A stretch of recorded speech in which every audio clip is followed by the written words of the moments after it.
Sa courtesy visit ng area head ng Metro Manila at Luzon Sales Department ng Philippine Airlines kay Pampanga Governor Dennis Delta Pineda nitong Miyerkules, January 31, 2024, masaya nitong ibinalita na bumabalik na ang dami ng mga bumabiyahe sa mga paliparan mula sa pagkakasalanta sa pandemya. Actually, may mga revenge traveler na since last year pa, especially yung mga local government natin, students, marami, both domestic and international. Sa ngayon, may 3 domestic flights at 1 international flight ang PAL sa CRK.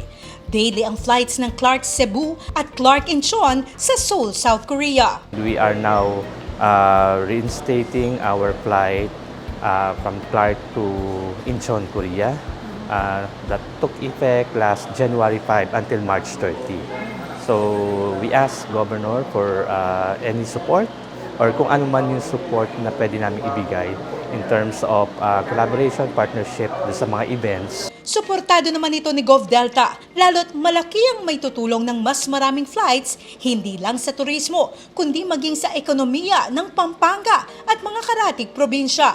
Samantala, good news naman para kay Jovenel na may hashtag Travel Goals ngayong 2024 dahil inanunsyo ng airlines ang pagsisale nila once a week. That's right, chance nyo nang makapag-avail ng mas murang flights mula sa PAL. Every week nagkakaroon kami ng flash sale. Wow. Oo, it's online. Every Wednesday yan, 1 day lang. Ayos ito para sa katulad kong tight ang budget. Pinag-aaralan na rin ngayon ng pamunuan ng PAL ang pagdaragdag ng mga flights sa Clark International Airport.